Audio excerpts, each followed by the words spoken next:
High, welcome to my channel. আজ বিকেলে আকাশ কালো করে মেঘে ধুয়েছিল। তারপরে এলো মুষলধারে বৃষ্টি। বিকেলবেলা আমি ছাদে গেলাম, গিয়ে দেখি আমার গাছগুলোর কি অবস্থা। গিয়ে দেখলাম বিভিন্ন টবে জল জমে আছে।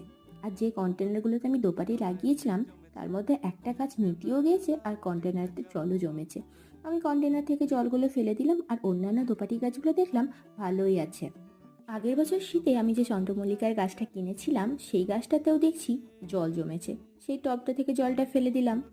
তারপর দেখলাম এই বৃষ্টিতে আমার রেন লিলির টবে ভর্তি কলি এসছে, একটা ফুলও ফুটেছে। বর্ষাকালে একটু বৃষ্টির জল পেলেই এই রেন লিলিগুলো ফোটে, আর সবগুলো যখন একসাথে ফোটে তখন দেখে মনে হয় একটা জীবন্ত ফুলদানি। আমার কাছে সাদা রেন লিলিটাও আছে, তবে দু একটা কলি এসছে তাতে। তোমাদের যদি আমার ভিডিওটা ভালো লেগে থাকে তাহলে একটা লাইক করে দিও, আর এরকম গাছের ভিডিও পেতে আমার চ্যানেলটাকে সাবস্ক্রাইব করে দিও। Thank you for watching.